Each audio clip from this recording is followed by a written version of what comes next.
Good morning. My name is Samantha Riles from Sugar Research Australia, and I'd like to welcome you to our fourth and final milling webinar for 2019.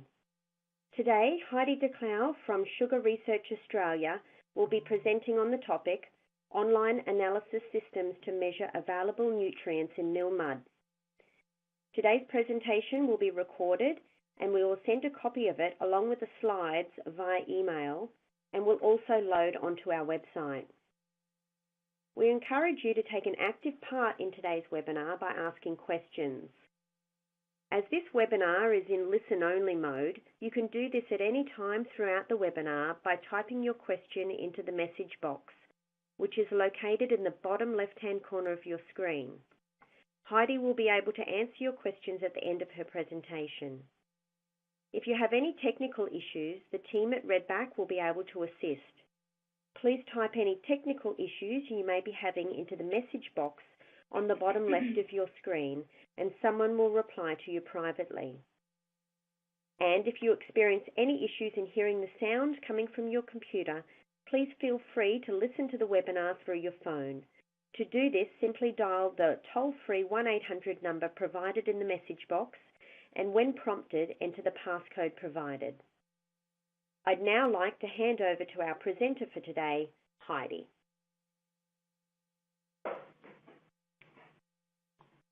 Good morning to everyone, and thank you for taking time out of your busy schedules to listen to this webinar today.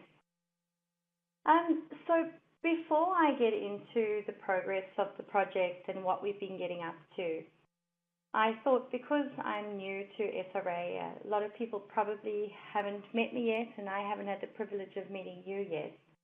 So I'll spend just a little bit of time introducing myself and giving you a bit of a background as to where I come from, my experience, and then we'll go into the progress of this project. So as you saw my face at the beginning of the webinar, here is my corporate photograph that a lot of you may have seen. I am Heidi, and I originally come from South Africa. So South Africa is a beautiful country at the bottom of Africa, and I come from the East Coast province of KwaZulu-Natal. And in KwaZulu-Natal, my home city is Durban, and we have a lot of wonderful things in the province to offer visitors. So there are beautiful beaches. Durban has an amazing world-class aquarium. We have a lot of culture, especially the Zulu culture in KwaZulu-Natal is very rich. And of course we have the Big Five, which is just beautiful to see in person.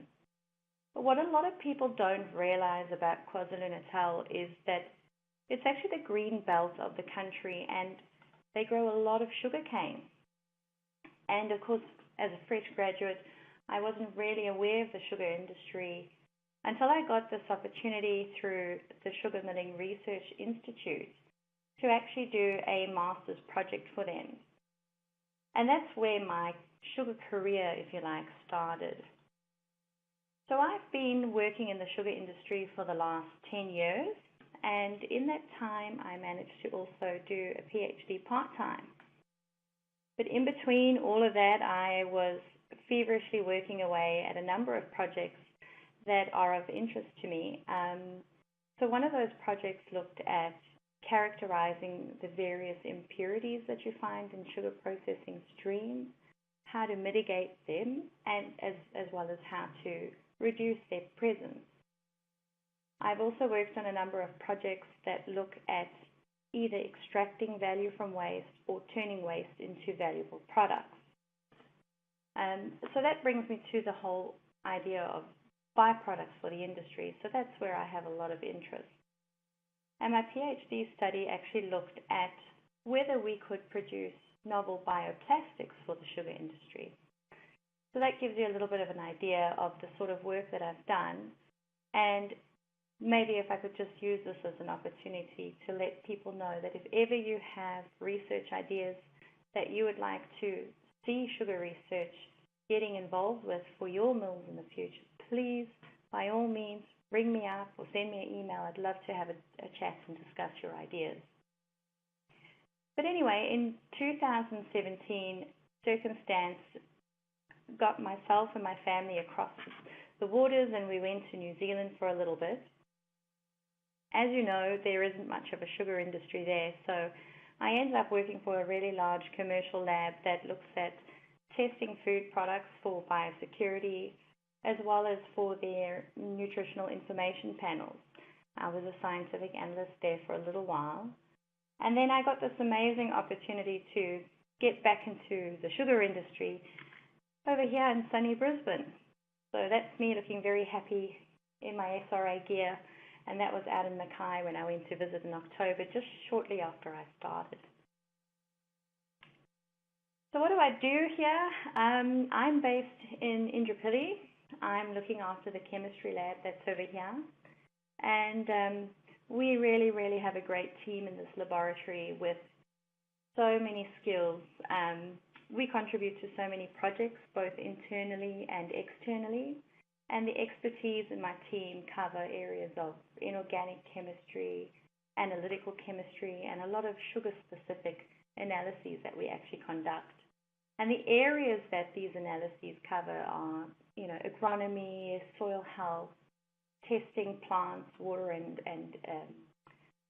soil for nutrients. We also do a lot of residues testing, so projects that need herbicide or pesticide analyses. And then, of course, we do all the analyses around sugar quality and sugar in general. And one of the things we have is we have a very nice little laboratory with very neat near-infrared equipment. And that's why we have involvement in this MillMud project. So this gives me a springboard to launch into the MillMud project and give you a bit of background and then tell you about our progress. So as you may or may not know, MillMud is a very valuable product that is actually a waste product of the mills, but we use as a byproduct because we recycle this back to the farms, or the neighbouring farms to the mill. That's because MillMud is actually very rich in nutrients.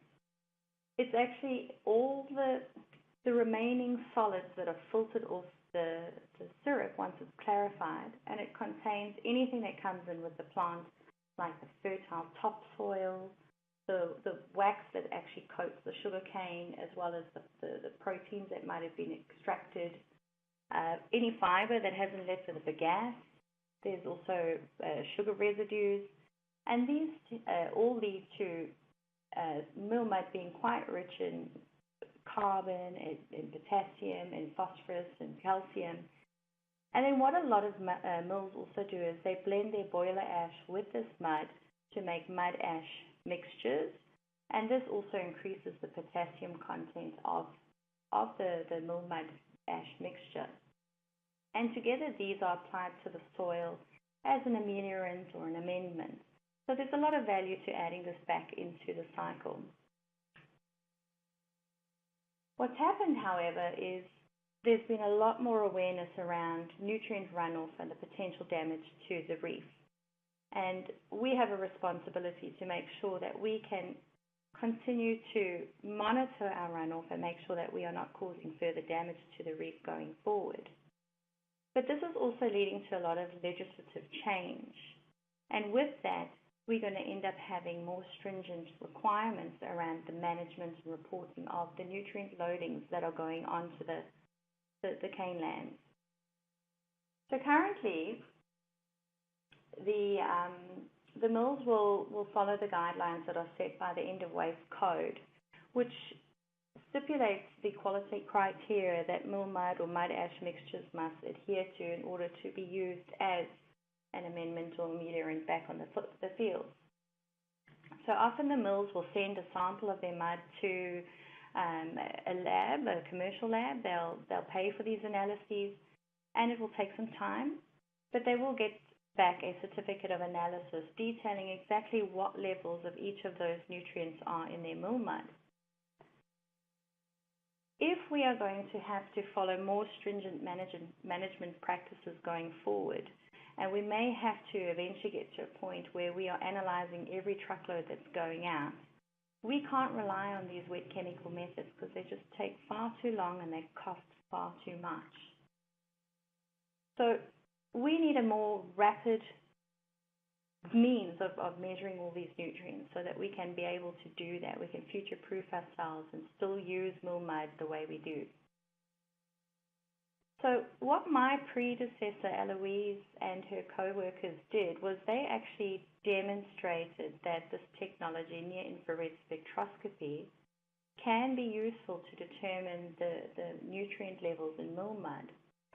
And here is a snippet of the data that was presented at ISSCT in 2013 by Eloise. And it shows clearly that these total nutrients can definitely be modeled and used to predict those values in mill mud samples. And the whole project was based around building models for the DA1650, which a lot of you may be familiar with because it's used in a lot of the mill labs. So what this project aimed to do was to take the background work and expand the project to be able to move onto a platform where we could now do online analysis of mill mud and also perhaps incorporate not just the total nutrients, but also the available nutrients in the analysis spectrum. So the following steps were taken to get the project going and to see whether we could make success of this. So the first question we had to ask was, what instrument would be suitable to be put in line in the mill so that we can do online analysis? Because the DA1650 clearly cannot. As it stands, you would put the sample in the sample cup.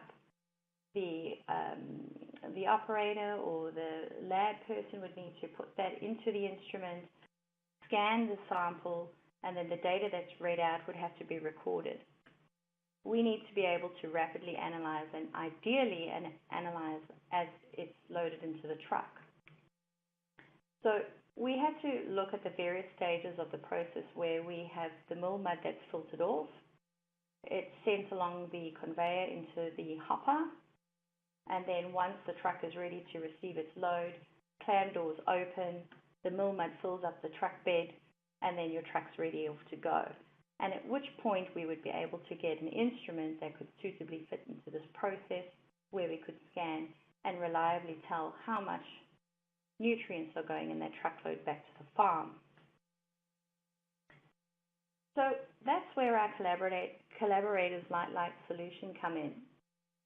They offer an instrument that is able to scan at distance. It has an infinite focal length. So the advantage of that is we hope to be able to scan from a distance above the truck bed and be able to do those predictions. So once we had the instrument, we needed to now prove that it was fit for function and develop models and test these models. So here we have images of the instrument set up in the actual mill where we did some scanning when we were doing active sampling. And here we have the instrument set up in the laboratory when we did additional scanning in the lab. So samples were collected from many of the mills across 2017 as well as 2018. In excess of 200 samples have been collected to date. And we've worked with our other collaborators, Griffith, to do all the wet chemistry analyses. So this is a table giving an outline of all the sorts of analyses that Griffith have conducted on the mill mud samples. And you can see that there are a very large number of nutrients that can be measured, both total nutrients as well as the available nutrients in those mill mud samples. And just to give you an idea, Griffith University have, in the last 18 months, only managed to analyze 134 of the 230 odd samples that we've passed on to them today.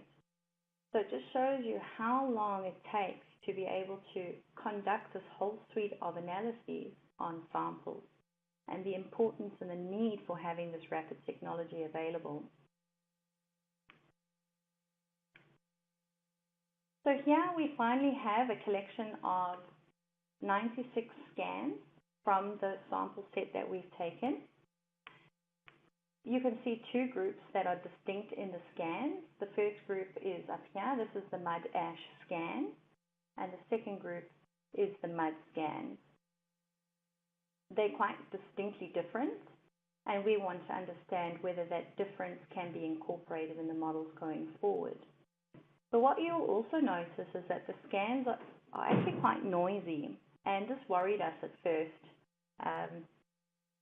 But Light Solutions reassured us that, not to worry. We will be able to actually get good models out of this because the way they've built the instrument, there is no smoothing taking place in the underlying raw data like you would find with other instruments. So we've given them the benefit of the doubt, and we thought, okay, let's apply some smoothing ourselves and see how the models turn out. So here I'm showing you the same 96 samples where we've applied a first derivative and a Savitsky-Golay transformation to the data. Effectively what it does is it normalizes the data about the baseline so that we don't see that shift. In fact, here you can still see the mud ash sample is a slightly more wobbly line, and it has a lower intensity than the mud scan. But we also see that overall the scan data looks a lot better, and that's because we've smoothed across 10 points. The question is, how does that affect the model capability? So what we then needed to do was input all the wet chemistry data that is linked to these scans into chemometric software and process this and build a model and see how the model performs. So here is the graphical representation of the number of factors used to build the model, as well as the variance that is explained by the model with that number of factors. So it's quite promising to see that there are only 5 factors required for this model. The fewer factors you have, the more robust the model. But we do also see that we can only really explain about 70% of the variance in the data with the model as it is. But we can establish more information from the model as we go through it. And I thought it was really interesting how we can use the model to really understand the differences that we're seeing in the data. So here's an example of how we can actually use the score plots that are generated from building the model to assess the data that we've put into the model. So it's interesting to see how you have these distinct groupings forming in the principal components and scores between the different mills. So there's clearly something that varies and makes the mud different, and particularly here we see Mulgrave, who blends ash into their mud, is really quite different to the other 2 types of mud-only samples. Further, we can also look at other aspects of the data, like is there a difference in the mud or the mud ash depending on the year that it's collected? And we can see that with this mill, for sure, there is a difference between some of the samples collected in 2018, but there is also similarities with samples collected between 2017 and 2018. So really interesting. And then we took it a step further, and every time we sampled the mill mud, we also noted some observations about the mud. So for instance, the mud that we got from Condon has really, really small, fine fibers, so we noted that. The samples that we got from Mulgrave, in particular this lot, had very, very high ash, so we noted that. When a mill mud sample looked pretty average, we just called it typical. And this decomposed lot was actually a batch of samples that we had stored in a freezer, and it lost power. And once we had realized that, we saw that the samples had defrosted, and in fact that they had started to smell a little bit. So we noted that they might be decomposed, but we still scanned and analyzed them to see what difference that would cause. And it's quite interesting to see that they do somewhat group together. And if you look back at the data, they are almost a separate group to the other Tully mill samples. So it's interesting to see that you can pick up those differences just by looking at it visually on the score plot. But now let's actually see how well the model is able to predict the actual nutrients. So here is an example of some of the better results comparing the predicted value to the reference value. So reference value being the wet chemistry value. And we can see that we're actually getting reasonable models even on this very small subset of 96 samples.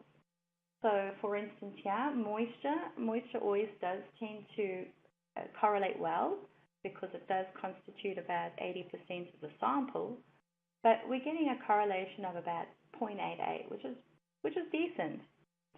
Then we look at something like total carbon. Again, correlation of about 0.8. Here we have exchangeable phosphorus. Yes, it's following a bit of a curve, but still the correlation and the performance is not bad. So we've got some hope. And here, for example, exchangeable magnesium. Correlation is okay. The correlation of the validation is not as good, but we can start to see that there is a possibility that we can actually use this instrument despite our reservations about the noisy scans, so we can actually use it to start modeling. On the other side, there were some plots that didn't look so great, and I've just said, yeah, they need improvements. And with everything, with NIR, you need hundreds and hundreds of data to really build a good, strong, reliable model. So we're hoping that as we add more sample points to these plots, and we can start weeding out any samples, like perhaps those decomposed samples, that we can get far better calibrations as we go forward.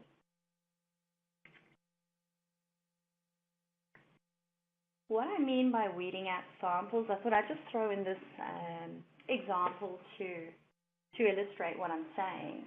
So what I've done is I've overlaid the various observations that we made with the data that was used to put together the sodium prediction reference plot in the model. And if we see, we've got some samples that fit quite nicely along the correlation line, but then we have other samples that certainly fall off the trend. So then you go through it and you scrutinize and you say, well, what is it about that sample that's different? Is it an outlier? You look at it statistically, and you also look at it in terms of, was there something different? Was it highly decomposed? Did it have an abnormal amount of ash? Was it just sampling error that caused it to stick out like a sore thumb? So as we build the models and we get to the end of it, we will go through all the data and make sure that we do have all the valid samples included in that model going forward.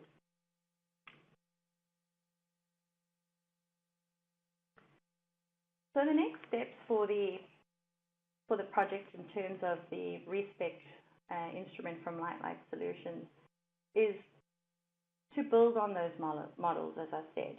And then we're looking to see how we can go about installing it in a suitable place in the mill, where we can actually have it connected into the NCS system so that we can collect that information, have it scanning online, and then be able to evaluate whether or not that instrument is performing to the level that we need it to be. But when this project started, we didn't have access to what we do have now, so we've included this nifty little piece of kit in the project as well. So this is the MicroNIR.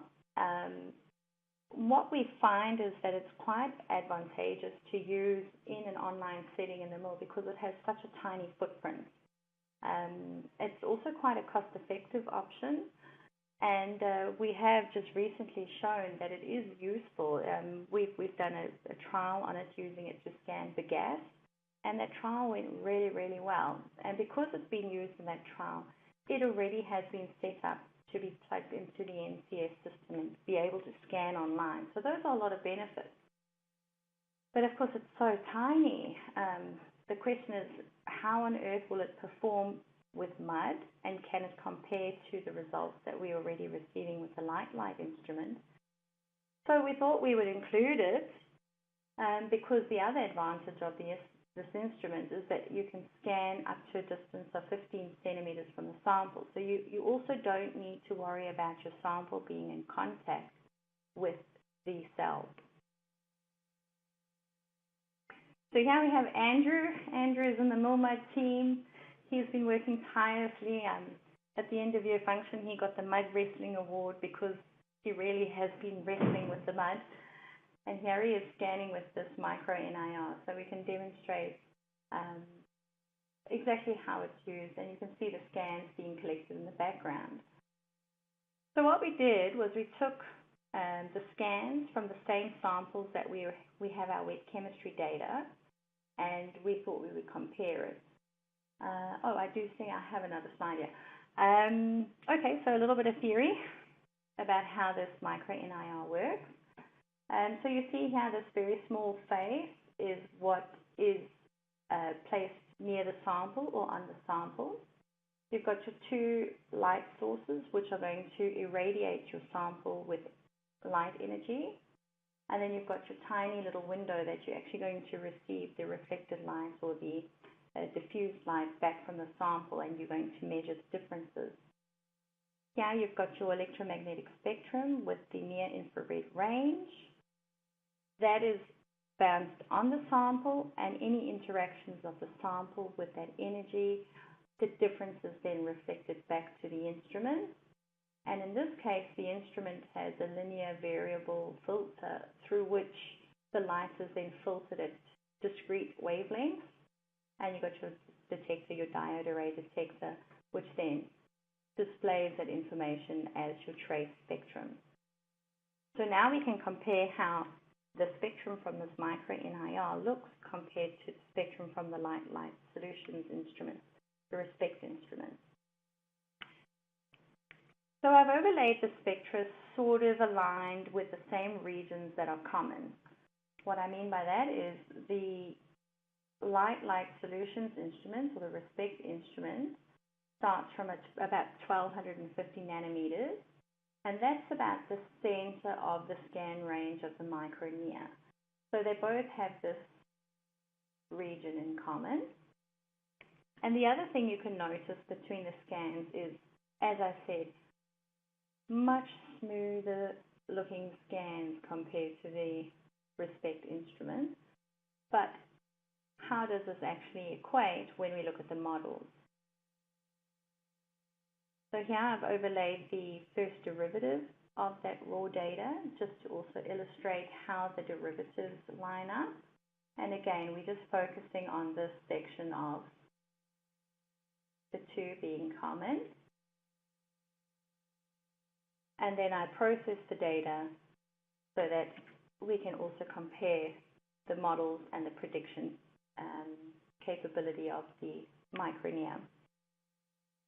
So the first thing we notice is that there are far more factors required to do modeling using the same data for the MicroNIR. So now we're needing 12 factors to explain, the optimum number is 12 factors to explain the variance, but we're now explaining up to 80% of the differences in the samples.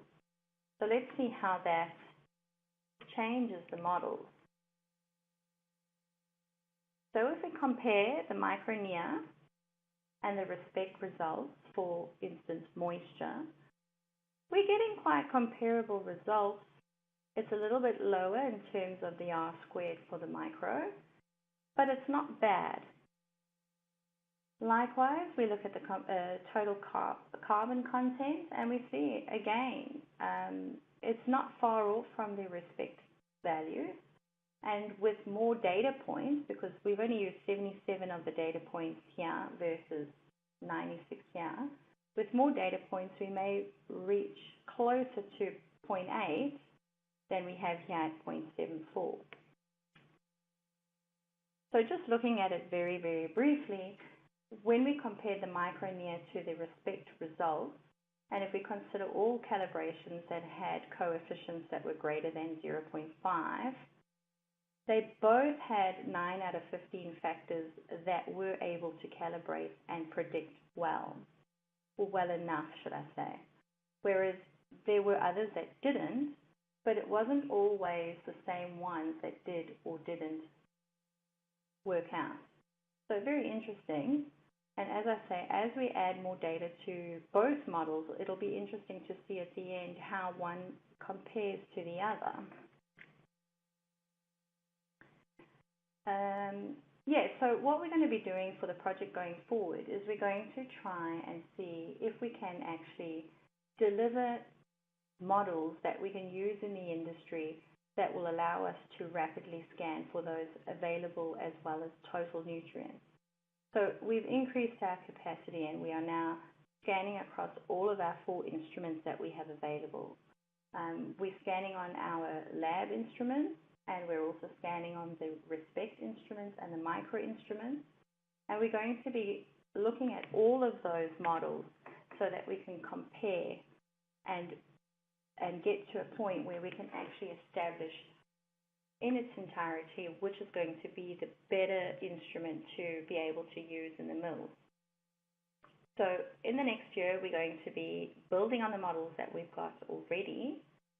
Once we've done that evaluation and we've managed to ensure that either of those instruments is integratable with the online system, we're then going to be putting it in place in a mill so that we can actually do a mill trial with online scanning so that we can actually evaluate its performance. So we still have our work cut out for the next while. And of course, it's at this point where I need to just say this all wouldn't be possible if we didn't have assistance from the mills. It's really helpful when we have mills who go out of their way to assist with projects and send us samples and who allow us to come in there and do scanning on site. So we really do appreciate that. And I must also just mention the members of the NIR team who have assisted us. Joel, who's helped with collecting as well as storing and sending the samples down to us at Indrapilli. Phil, who's assisting us with the engineering of the software so that we can integrate it into the NCS.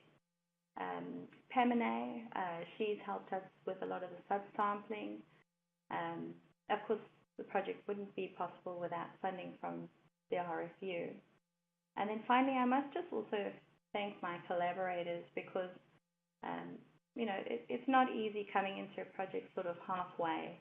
I don't have a very strong background in NIR, so I really do appreciate them taking the time and the effort to get me to this point where I've been able to deliver this webinar to everyone today. And then, of course, finally, thank you for all your time. I really do appreciate that you took the time to come and listen to the work we've been doing here. Thank you. Thanks, Heidi. So if anyone has any questions for Heidi, you can type them in the chat box over to the bottom of the screen. I'll just wait a couple of minutes and see if we have any questions coming in. I will be sending the recording and the slides and Heidi's contact details in an email to you all. So feel free to reach out to Heidi if you have any further questions.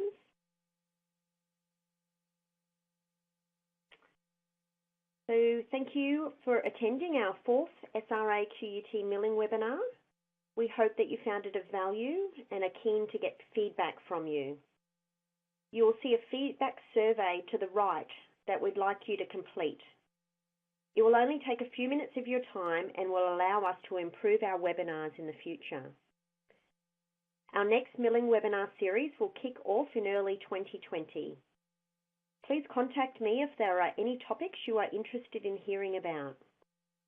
Further details will be posted via email and on the SRA webpage, where you can also see recordings of our previous webinar topics. Thanks for attending today, and we'll see you in 2020. I just have a question that's come up, just if anyone wants to hang on the line. I have a question here from Chanyarat. What form do you normally use, mill mud or mill mud plus ash? Thank you for your question. Perhaps I'm not sure, are you talking about what do we use for scanning? In which case, we do really like to scan representative samples from all the mills. So depending on what samples we've received from the mills, whether it be mill mud or mud ash, we scan them all. We have just at the moment, at this sample set that I've shown you, has got a majority of mud in it. And once we've established whether we can actually get usable models for both mud and mud ash, then we'll certainly be getting more samples from mills that have mud ash combination. I hope that helps and answers your question. Thanks, Heidi. We have another question here. What is the cost of the MicroNIR instrument? Yes. So the MicroNIR, from what I understand, is roughly about 30 or 32,000. I stand to be corrected, but it's in the order of 30,000, and it comes with a few attachments. It's pretty neat because it's just a USB connection, and yeah, it really was worth us including it in the project because it has demonstrated that it is useful in an online application. We have a question here from Jay. How does the current error of prediction for the important nutrients compare to the range nominated in the mud ash end of waste code? That's a very good question, Jay. From the preliminary looking at the results, a lot of the samples fell quite well within that range that is stipulated by the end of use code. Obviously, we will get more reliable data once the model is built with more information. So, yeah, we'll certainly be reporting on that once we have all that available. So watch this space. I'm sure we'll be reporting it probably at the next ASSCT or at least in reports from the project. Okay, thanks, Heidi. Well, it looks like the questions have gone quiet now. But as I mentioned, if you do have any questions for Heidi, please get in touch with her. And thank you all for attending today. Thank you.